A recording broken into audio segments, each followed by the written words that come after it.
Om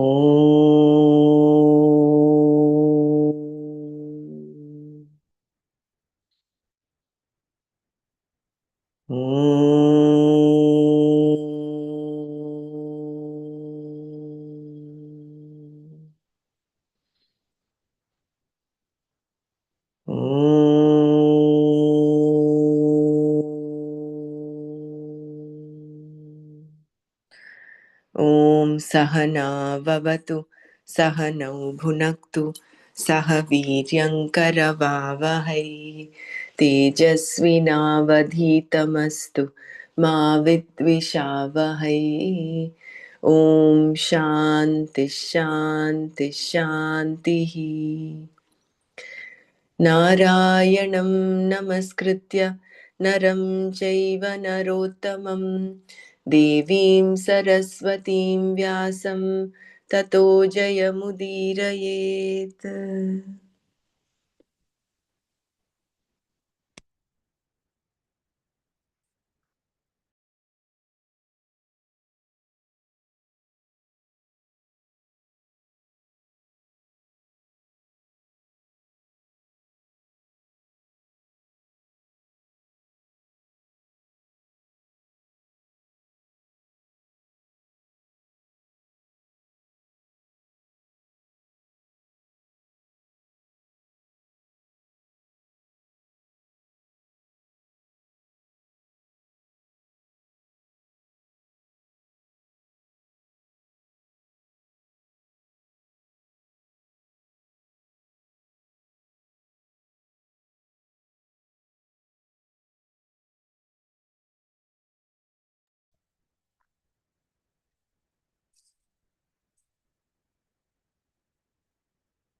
So till yesterday we saw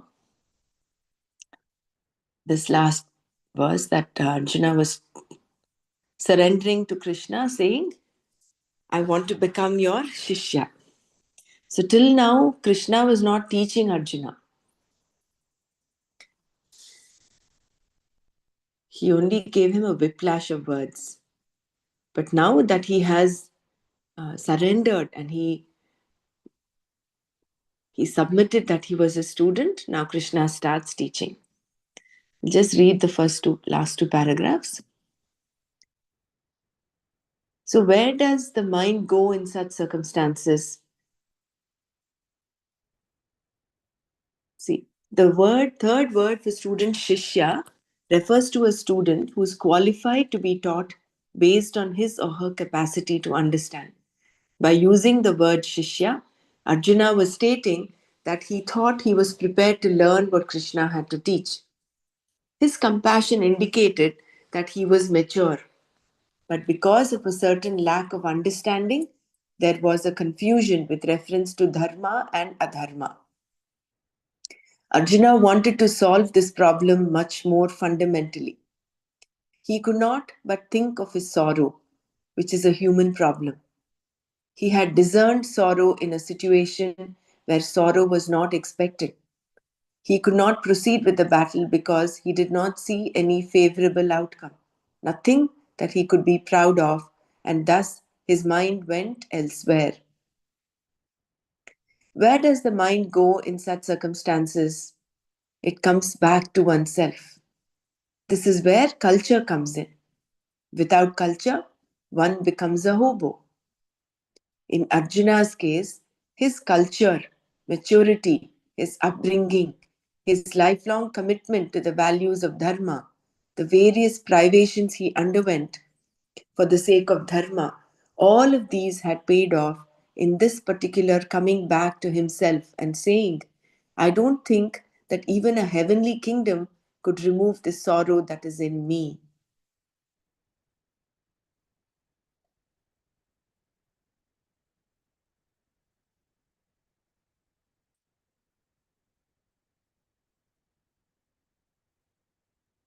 Another aspect here is that Atmanastu Kamaya Sarvam Priyam Bhavati.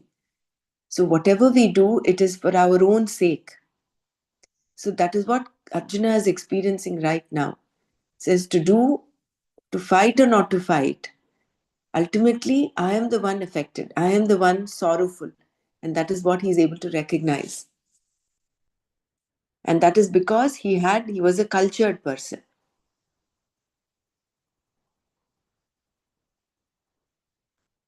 So whenever one is in sorrow, as long as one is cultured and mature, it brings that sorrow, brings that person back to himself, self-reflection. Sorrow was therefore the problem, and Arjuna had always heard that there was only one way of removing it. He had to become a Shishya and gain Shreyas or Moksha, liberation. He did both of them. To be a Shishya, he told Krishna, I have surrendered to you. You are the one who is going to deliver the goods. I am your student. In this way, Arjuna surrendered so that Lord Krishna could do what was to be done.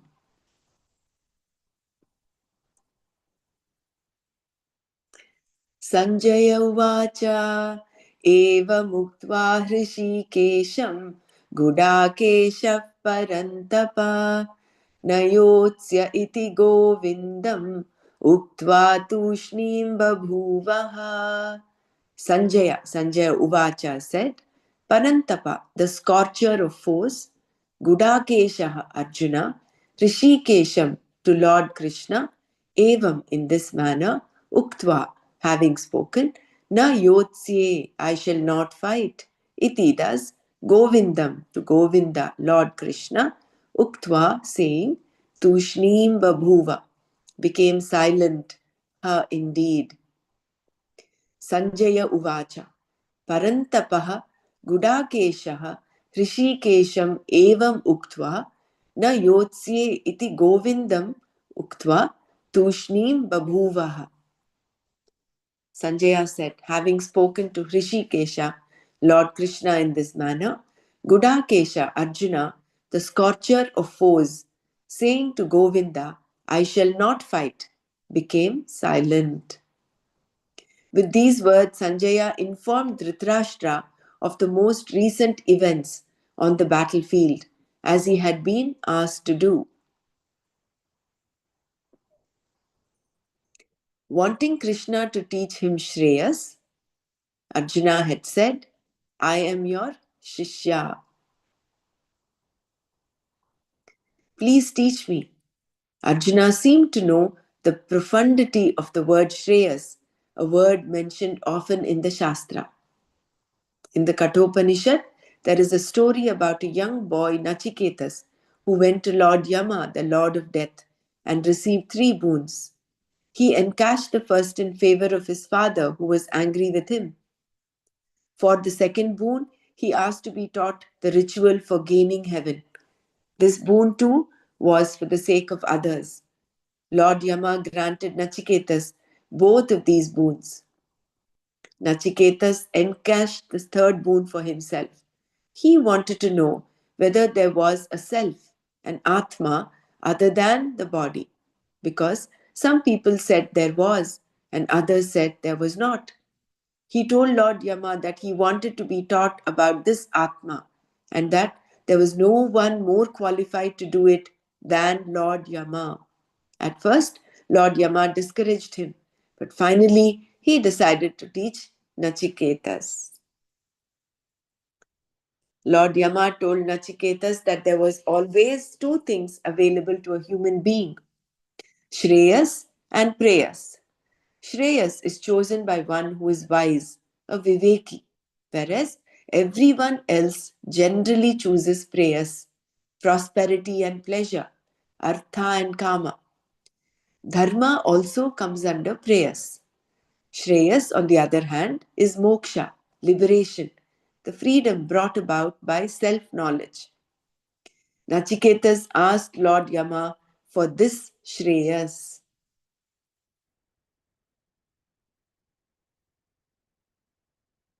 Because Shreyas can be used in both a relative and an absolute sense, it is important to know what it was that Arjuna was asking for.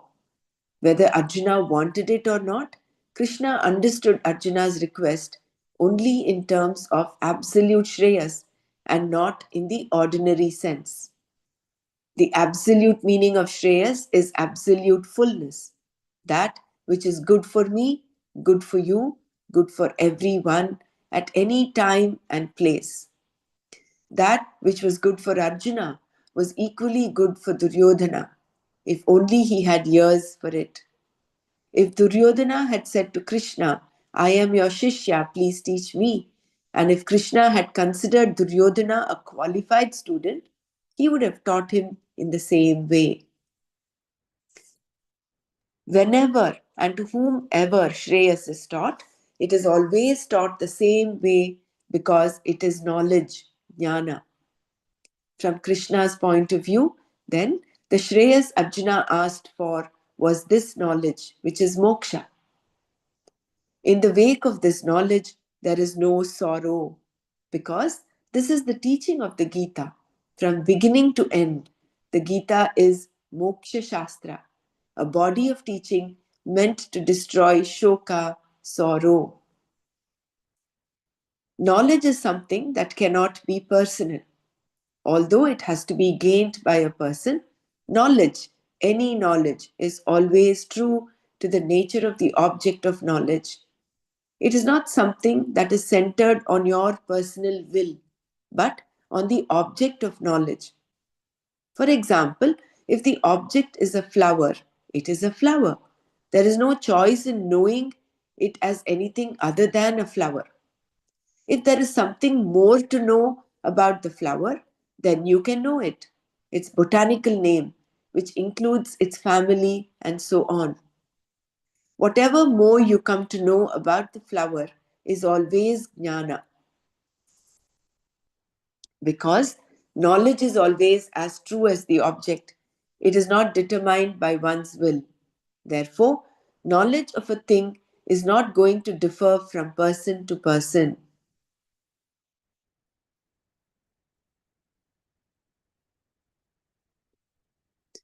Relative Shreyas. Usually, what is good for you at a given time may be not good for you at another time. For example, a particular drug may be a cure for your illness, although it is also a poison. Thus, what is good for you at one time is not good for you at another time. Also, a certain medicine may be good for only one problem and not any other. Alternatively, the drug that treats your problem may not be good for someone else with the same problem because of the other person's allergic reaction to it. This kind of goodness is what is meant by relative goodness, something that is not always applicable in the same way. It keeps on changing.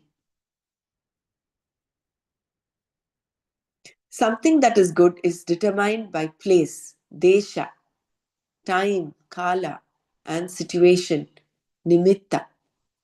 Even ethics and values, Dharma Shastra, which we generally consider as absolute, have to be interpreted from time to time. Because Dharma Shastra is to be interpreted, it cannot be considered absolutely good. And therefore, Dharma Shastra comes under prayas and not absolute Shreyas.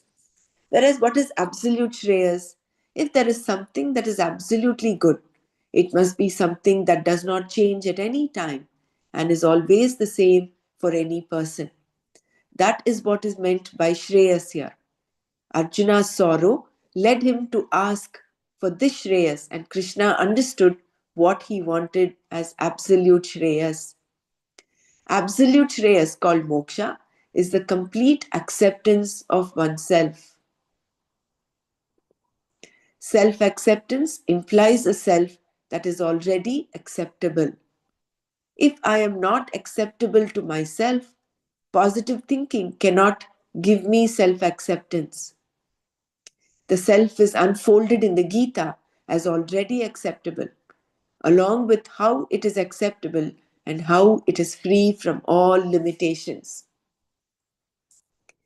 The one who is happy with oneself has nothing more to do.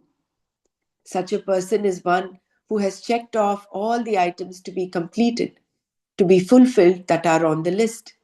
He or she is a free person. Throughout the Gita, we are told that the self is acceptable and that this acceptable self alone is what everyone is seeking in life.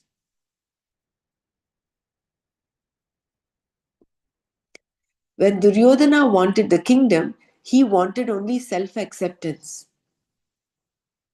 He wanted to see himself as a person who was acceptable to himself. Without a kingdom, he could not see himself in this way. Therefore, he wanted the kingdom. In the process, of course, he had conflicts. He was cavilled at by so many people and he had wronged so many people. How could he be acceptable to himself under such circumstances? You should be acceptable to yourself without a kingdom, without any addition, without even the physical body and its condition. Only then can you accept yourself. If the body is something based on which you have self acceptance, you are in trouble because the body will change. It is not going to remain the same. The self might have been acceptable yesterday, but not today because the body has picked up a problem. The body is time bound. It is subject to change and it keeps changing. Therefore, in the morning it is acceptable and in the evening it is not. We find then that if the self depends on any other factor for its acceptability, it is not an acceptable self at all. The self by itself, in its own glory, should be acceptable to you, for which it has to be free from any limitation whatsoever.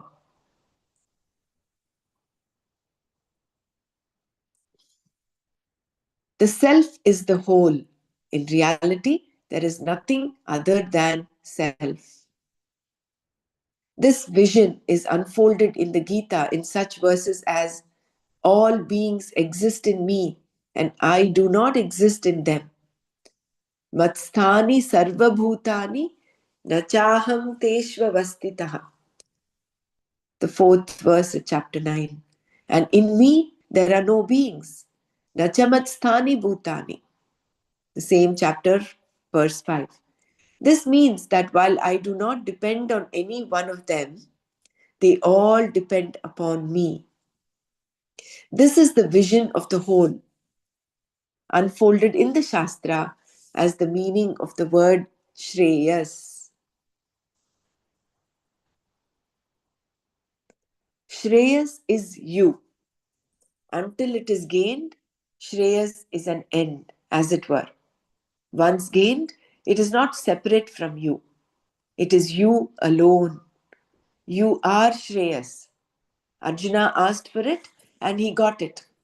If Arjuna had wanted ordinary Shreyas, he would not have told Krishna that he was his Shishya, nor would he have told him that he was surrendering to him.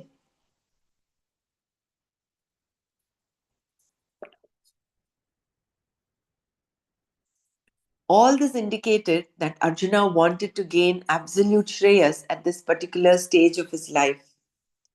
Having surrendered to Krishna, Arjuna left everything to him. Krishna then had to decide whether he would teach Arjuna or merely urge him to stop blabbering and fight. Fortunately, Krishna taught him. Had he opted not to, we would not have the Gita. So we'll park it here right now and do a bit of Manana before we proceed further.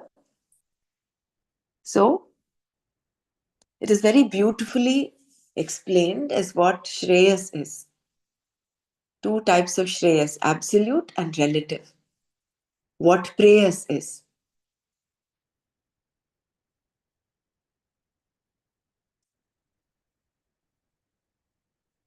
Let's all share our understanding.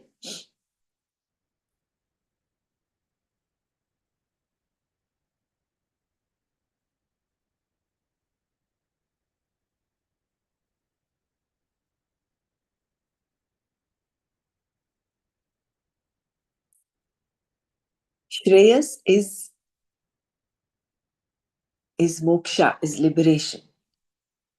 It is total self acceptance. And seemingly it is an end, but it is you. Because all that exists is you, nothing other than that.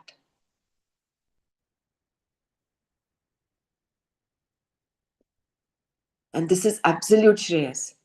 Whereas relative Shreyas is, and then Shreyas is something that is good irrespective of time, place, and person. If it's good for absolute Shreyas, is good for me, it is good for you, good for everybody else, all across the ages. That's universal. Whereas relative Shreyas is relative. What is good for you at one point of time may not be good for you at another point of time or for another person. Example given by Swamiji is a medicine. Sometimes even a poison is considered medicine when it has to be given in a certain proportion. And what is prayers? Prayers is everything else that is that is limited. Dharma, artha, kama, kamanda prayers.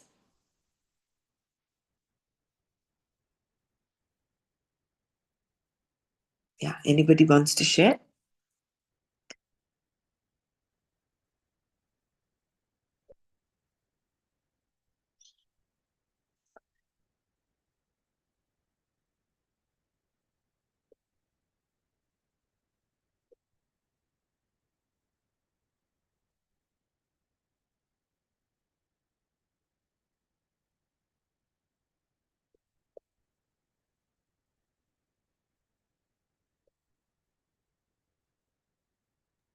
Can you explain the relative Shreyas once more? Like absolute Shreyas is like it is that which is good for all, but relative in like example of medicine is very apt, but relating to Arjuna's sorrow, uh, like how can we relate in that term? Uh, what things would be like how would he be affected if he have gone for relative shreyas? What difference would have been made if If he had just asked for relative Shreyas, like it uh, is mentioned in the last paragraph, so um, if he would have just talked, Krishna would not have taught him the Bhagavad Gita, number one, and he would have just asked him to stop talking and then fight. If he was giving, see, Arjuna asked for it. If Arjuna had wanted ordinary Shreyas, he would not have told Krishna that he was his Shishya, nor would he have told him that he was surrendering to him. yeah, but what I wanted to ask is that uh, what degree of Shreyas would be he imparted if he was to be given relative Shreyas? Like, in what way would have Krishna educated him? I was just wondering, like this, absolute Shreyas is understood very well, but this relative Shreyas with regarding maybe for a short term he would explain him that uh, not going into that depth, is it so, like maybe superficially, I was just thinking over like how could have Krishna explained if he had wanted for relative Shreyas. But how is that important to know? Yeah, yeah, it is not important. It is Thank not God it is important. not that. What we want is Yeah, absolute Shreyas. yeah. So, although the intellect wants to know, curious to know, but if you look at it in a broader sense, it does not matter how he Yeah. would have taught if it was relative Shreyas, right? Yeah. I only feel grateful that Krishna understood that Arjuna wanted absolute Shreyas, and therefore he went on to teach the Gita, which is this Moksha Shastra. Is it going? I mean, I'm just wondering whether knowing that, whether if it was relative Shreyas that Krishna had explained, would it matter to us in any way? Is I'm just asking this question. I'm not No, belittling it your would not question at all, matter. but No, no, it wouldn't matter. I'm just questioning, because Yeah. I think as students, I know as students we will get some doubts, and then I think it is important for us to also reflect and say, okay, is this really going to um, kind of matter or help? No, it's Is it? just out of Yeah, no, no. basically. I'm. That's what I'm saying. I'm absolutely not belittling the question, but just a wonder, because I've had all these questions also when Nana was teaching us. So, um, yeah, he would have just given him a pep talk, maybe tell him, why it is important to uphold dharma, and then go do your. You will get the kingdom. You will get this. He would have talked about relative shreyas in terms of dharma, artha, and kama. And in the last small paragraph of relative Shreyas, what they have talked, like written about the Dharma Shastra, that for ethics and value, Dharma Shastra is important, but and it have to be interpreted from time to time. And because Correct. Dharma Shastra is to be interpreted, it cannot be considered absolutely good. So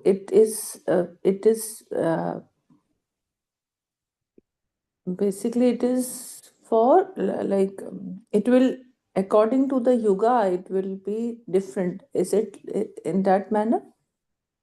It has to be interpreted with regard to time.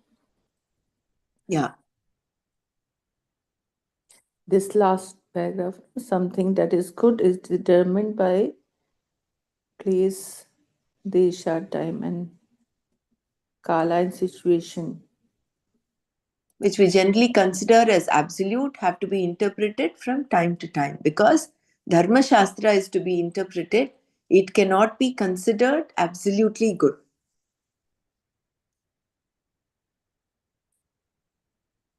So basically, the teaching of if Krishna had taught him according to the Dharma Shastra, then it would have been a relative Shreyas. Correct. Is it so? Yeah, you're very Because right. it would change, yeah. Correct. Sorry. See, because that is why in the previous yesterday's reading, Arjuna knew that this was not about just dharma, dharma. It had to be something above this. Yeah. And he was confused. And therefore he surrendered, became a Shishya. He knew there was something higher than just the dharma that he needed to alleviate his sorrow. Yeah, to understand, and I think because he was in 80s, so he knew all the Dharma Shastra, Mm, and if he had that knowledge of Dharma Shastra, then he would not have asked question, or he would not have surrendered or pleaded Krishna to teach him, because Dharma Shastra he was already well versed with. mm, Yeah, yeah. Thank you so much. yeah.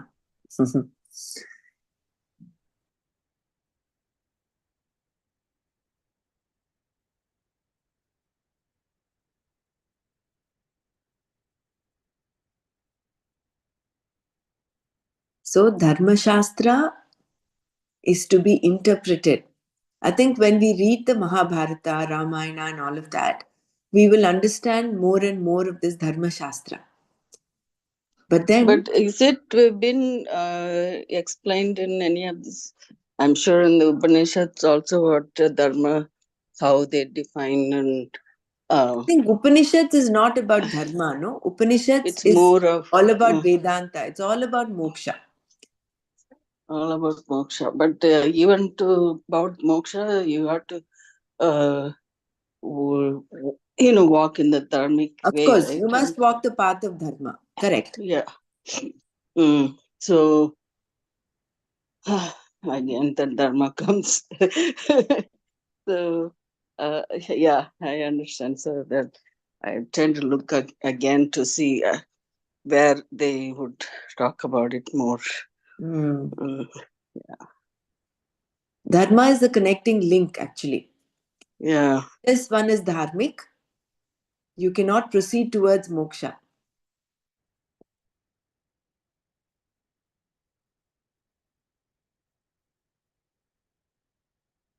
I mean, moksha is independent of, it is available. That is why it is absolute shreyas. It is independent of time, place, person. That is why people like Valmiki, who was adharmic actually, he he was able to he opened himself up to the moksha shastra. So many criminals transforming. So this moksha is not limited by time, place, and situation. It is good. It is good for all at all ages. But being dharmic will aid us. It does not mean uh, we give up dharma because it is your moksha is anyway, uh, you know. But even to think about moksha, you must have had little bit of that adrishta phala. So somewhere, sometime, you must have done something dharmic, something good. So for us, our understanding, dharma, leading a dharmic way of life, pursuing moksha as the ultimate gain, ultimate end. Having been exposed to this knowledge, you cannot do things which are adharmic, right?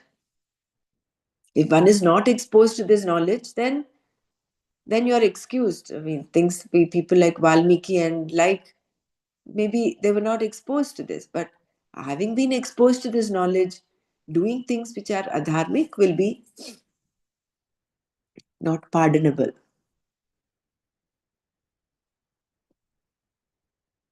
This was very nicely explained. The complete acceptance of oneself. See, Duryodhana wanted the kingdom. He wanted only self acceptance. For him, it was limited. It was limited Shreyas. For him, it was linked to his Artha and Kama. So he only wanted to see himself as a person who was acceptable to him. For him, it was a limited end. If he got the kingdom and he ruled the kingdom, then he would feel totally, he would accept himself. So his end was only that kingdom, that limited. It was only that artha, that prosperity, and his karma was directed towards that. Pleasure was directed towards that. And so, in the bargain, he had so many conflicts, which he was willing to take because his end was only the kingdom. Kingdom, kingdom, kingdom was his own end. Same with Dhritarashtra.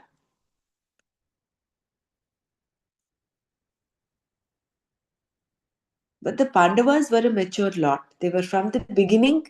Yudhishthira was their leader, so to say. So, being the eldest brother, Dharmik says, no, we have to follow Dharma, which is why they accepted going to the forest for 13 years. Just imagine five brothers, princesses who were supposed to legitimately rule the kingdom go to the forest in exile for 13 years. Not a joke.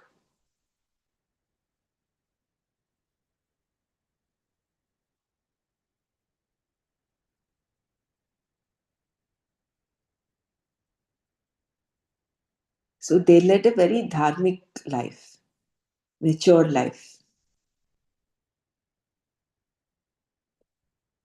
So, here again, very important, beautiful uh, explanation about Shreyas. You should be acceptable to yourself without a kingdom, without any addition, even without the physical body and its condition. Only then can you accept yourself. If the body is something based on which you have self acceptance, you are in trouble because the body will change. It is not going to remain the same.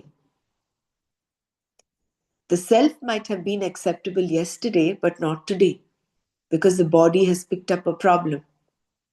The body is time bound, it is subject to change, and it keeps changing. Therefore, in the morning it is acceptable, and in the evening it is not. We find then that if the self depends on any other factor for its acceptability, it is not an acceptable self at all. The self by itself, in its own glory, should be acceptable to you, for which it has to be free from any limitation whatsoever. I think this is where the Nirvana Shatakam comes in, and this is where Nididhyasana comes in. See, we should be free from all limitation whatsoever. It is the samskaras, the vasanas that keep, and the patterns that keep coming back to us as obstructions. So, having done this Shravana, doing Manana, at the seat of meditation, we also have to remove these obstructions by doing Nididhyasana so that we are able to totally accept ourselves without any other hook on. If I, no conditioned acceptance, unconditional acceptance. And that is what yesterday Gurudev was talking about in the Kenopanishad. He says the prayer is, this knowledge is there in you. It is just that you need to be exposed to it. You need to realize it, that you are full.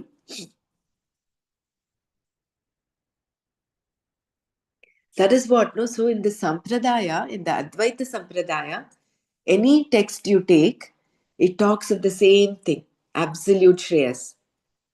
Whether it is Atma Bodh, whether it is Bhagavad Gita, whether it is any of the Upanishads, they're all talking of that one aspect of the self, that is you, that is me. The self is the whole. In reality, there is nothing other than self. This vision is unfolded in the Gita in such verses as all beings exist in me and I do not exist in them. And in me, there are no beings because there is only one. No, there is only one absolute one.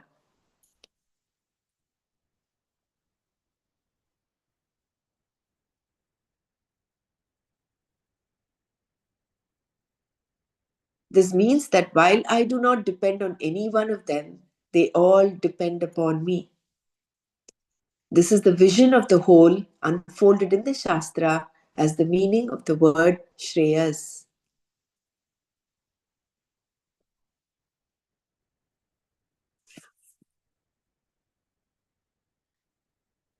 Shreyas is you. Until it is gained, Shreyas is an end, as it were. Once gained, it is not separate from you. It is you alone. You are Shreyas. Arjuna asked for it and he got it. If Arjuna had wanted ordinary Shreyas, he would not have told Krishna that he was a Shishya. Nor would he have told him that he was surrendering to him. All this indicated that Arjuna wanted to gain absolute Shreyas at this particular stage of his life. Having surrendered to Krishna, Arjuna left everything to him. Krishna then had to decide whether he would teach Arjuna or merely urge him to stop blabbering and fight. Fortunately, Krishna taught him. Had he opted not to, we would not have the Gita. Arjuna's attraction to sannyasa. In asking that Krishna teach him, there was a prayer, a surrender in Arjuna that calmed the storm within him. Because he was in surrender, you're surrendering your problem. When there is a doubt or indecision, the mind is restless. When there is a possibility of a solution or a decision is made, then the mind quietens down. There is definitely restlessness when there is a conflict between dharma and adharma.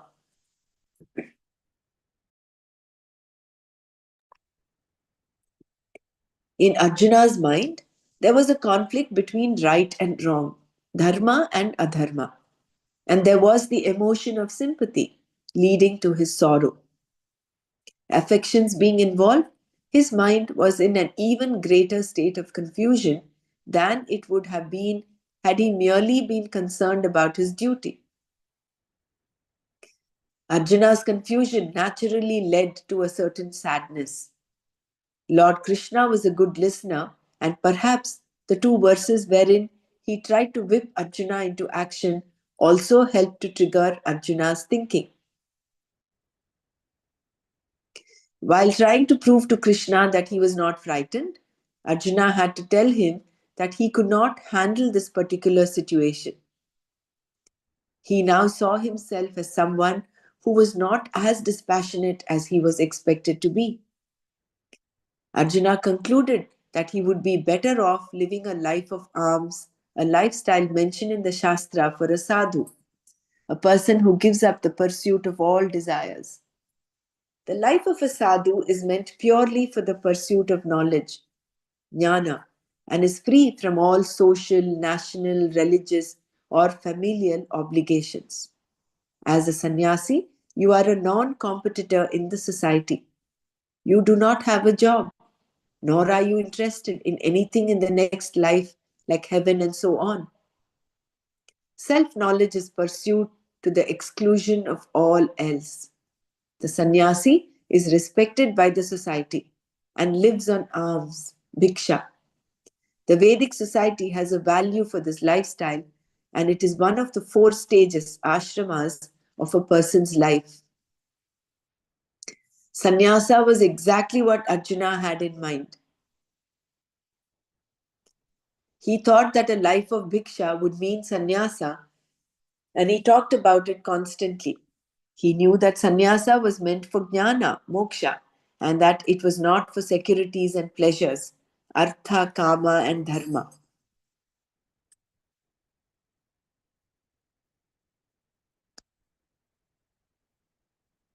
A topical problem becomes a fundamental problem. So, just summing up this part. So, why was Arjuna attracted to sannyasa, and why did he constantly keep bringing this up throughout the Gita? Was he recognized that he had confusion between dharma and adharma, and he sought an answer to that. So, as long as one does not surrender, the mind is restless. But once you surrender, then the mind kind of settles down, which is what happened to Arjuna. The moment he surrendered to him, that calmed the storm within him. Because the higher power, here in this case Krishna, is going to take care of him. He's going to clear up this confusion that is there in his mind.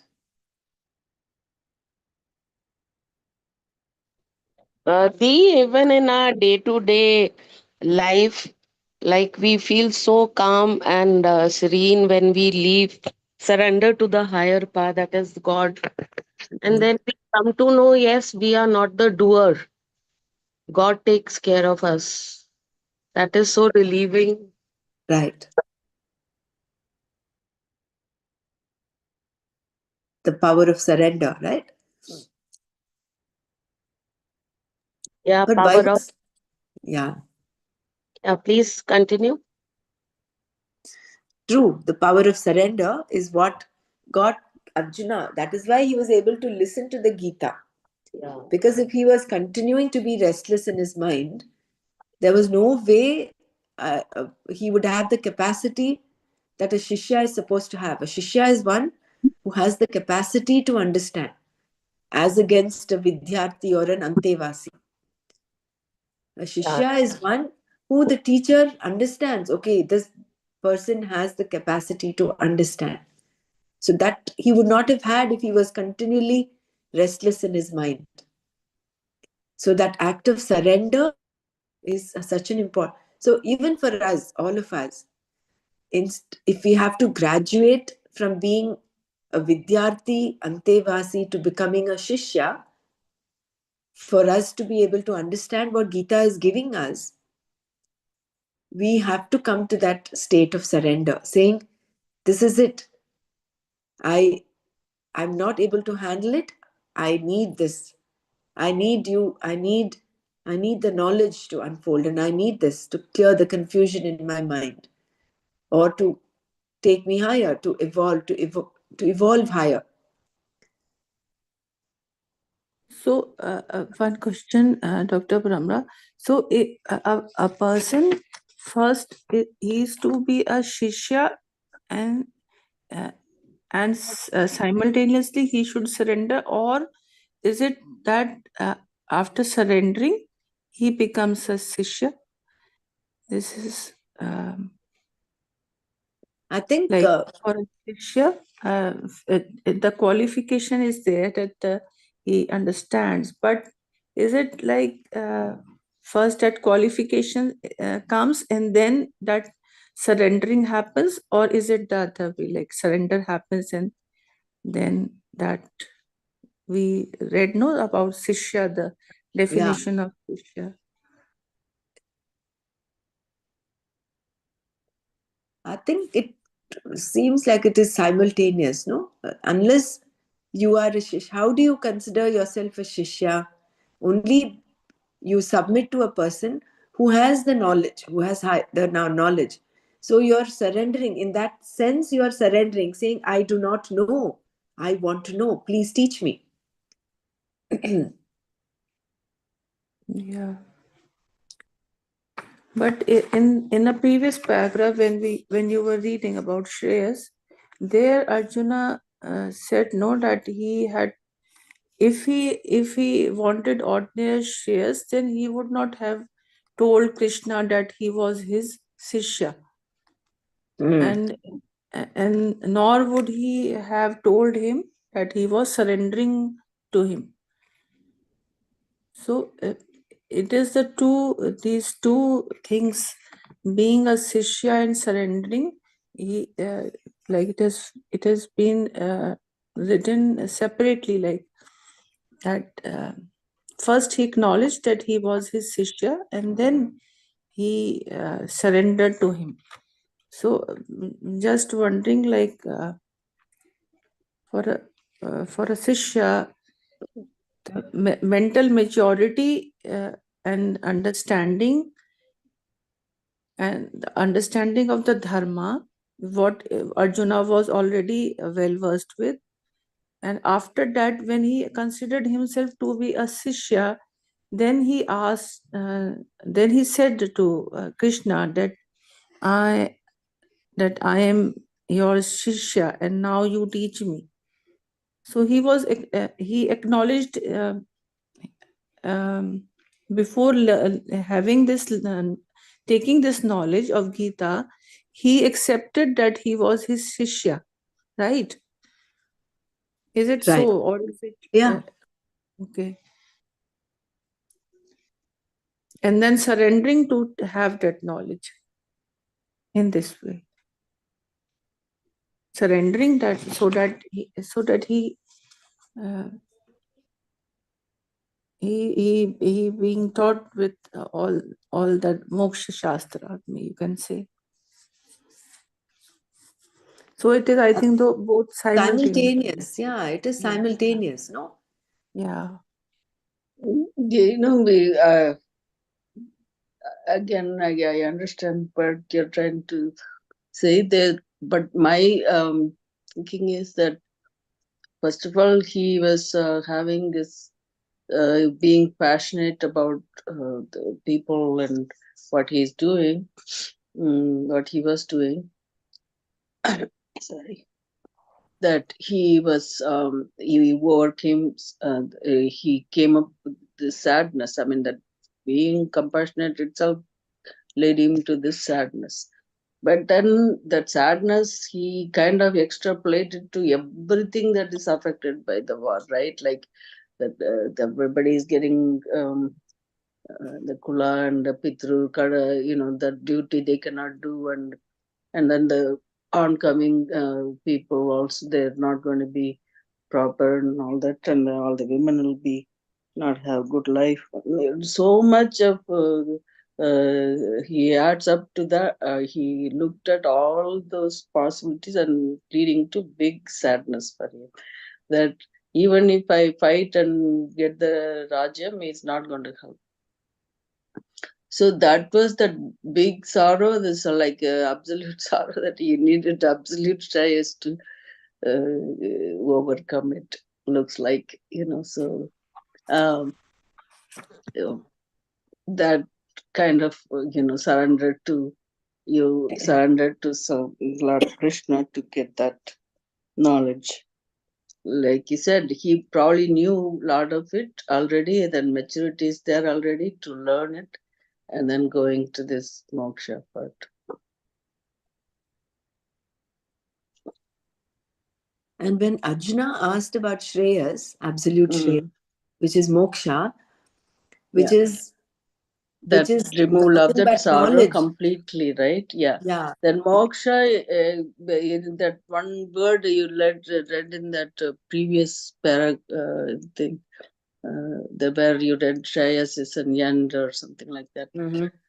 There it said the moksha removes that sorrow. Mm. So, like if you think of it, like the moksha is, other words, it's happiness, absolute happiness, like bliss, like you get that where you reaching that point, right? Realizing yourself, self itself, absolute happiness. So that means not only we are free from this bondage, and also it's that the happiness, so that removes all the sadness. Like, well, there is one line you read here, Shreyas in particular stage of his life. There was in the above, no, not that one,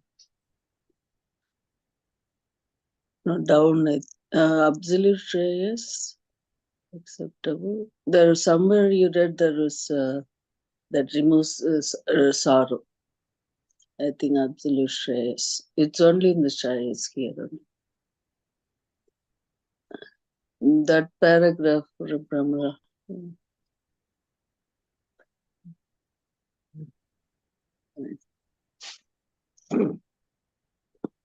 Trying to see.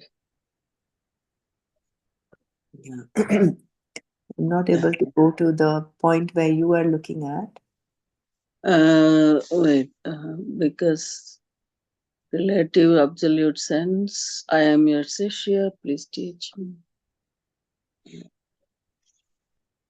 Maybe I was.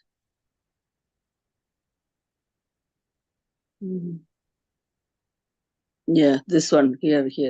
Whenever and whoever the Shreyas is taught, it is always taught the same way because it is knowledge, jnana. From Krishna's point of view, the Shreyas Arjuna asked for was this knowledge, which is moksha. In the wake of this knowledge, there is no sorrow. Because this is the teaching of Gita from the beginning to end, the Gita is moksha shastra, a body of teaching meant to destroy shoka or sorrow.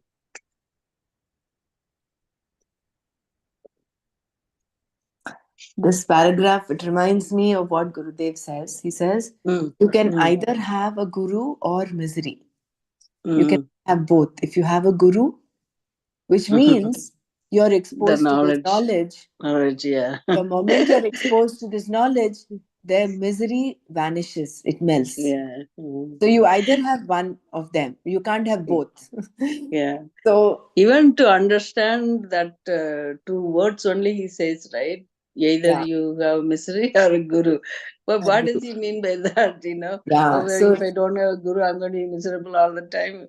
no, That's a literal meaning, but it's literal not. mean, but the implied meaning Yeah. is Implied this: meaning is, yeah. you have knowledge, there is no way you will be Yeah. sorrowful. Yeah. Yeah. So this was really this 4 5 lines, Mm. it summed up what the whole Gita is trying to tell, and samvada between Krishna and Arjuna. But you see, the twist comes in here where Yeah, Arjuna is hell bent on sannyasa because he yeah, wants yeah. absolute Because shreyas. For him, that is yeah, knowledge. And for right. him, in his mind, the life of sannyasa is what attunes best to what he wants. He's Mm, wanting absolute shreyas, which is moksha, mm, which is liberation. So for him, mm, in his mind, it is the lifestyle of a sannyasa is what right. because sannyasa is you pursue this to the exclusion of all else, pursue knowledge. Because as a common man, we still think we are born to all these desires and relationships and all this job obligations and things like that. So when you feel all that there, you don't have time to spend time on, you know, uh, that that complete. Uh, what do you call this? Sannyasi have no desires, no attachment, no other obligations, but concentrate on it. So he thought maybe he'll get sooner there. So we are at this uh, crucial juncture where Arjuna is coming with this mindset, and mm-hmm. Krishna is now going to expound the whole teaching, telling him what sannyasa is, what the two lifestyles, basically karma yoga and Yeah. sannyasa, actually both lead to moksha. Mm-hmm. And then he Sannyasa tells also and the Arjuna, Karma for Yoga you, also. yeah, Yeah. for you, Mm, karma yoga the, is what is the what is best. Mm, is the best. mm, yeah. So we You all go know, through this, no? We all come to yeah, this pretty point of much giving that. up. Oh, I give up all of this. I don't want any of this. And then, Exactly. Yeah. That's what I also was thinking. What at some point, okay, I don't want to do anything. I just want to simply do Mhm. nothing, just, get away with this. But when you, But that is not it. He says, do that's, get yeah, up, do what has to be done. exactly. Yeah. Yeah. Even you Even if don't it want is to. difficult, even if it is Mm-hmm. painful, what you have to do, you have to do. Yeah. Mm-hmm. But somewhere in our next lifetimes, we would be Mm-hmm. definitely be sannyasis also. So next life, Yeah. oh, maybe, yeah, I've been thinking about it. Maybe I don't know whether we achieve all this birth or next birth. Who knows what? No, Maybe. next birth would be there because we haven't evolved much. We are still so it is I'm thinking there is there. still time to do it. At some point we can break. I mean that's more of a thought, but I'm not there yet either. I'm nowhere there. I think. Yeah. So, um, we'll stop here today. We'll continue with the topical problem becomes a fundamental problem. Mm, Fortunately, today I was able to connect to the YouTube. So this mm. session onwards will be live on YouTube. I'm not Oh, doing okay. any more Zoom recordings because my Zoom recording is kind of completely it has reached Mm, over capacity and I'm having to so I no more Zoom recordings. But yesterday's session on Kenopanishad unfortunately could not get recorded. Let me mm, see how I can do a Can repeat you of that and then can yeah. we play it again? Because yesterday I there was many calls coming, so I was also interrupted between I would again want to and repeat again. it myself because I was Yeah. at work Can we do yesterday. it next week when you're doing it? Can we repeat it, Dr. Yeah, It Brenda? was a nice That session. Yeah. we'll do way that. we can, yeah, since we don't have the recording, we could just Fine. do that and then go from there. Jay brother, this regular Gita, we can have it on YouTube, no? So Which that it one? remains there and we can regular our morning Gita Yeah, this I put on on YouTube from YouTube. today. Mhm. Thank you. Yeah, Yeah. it's very convenient then. Mm.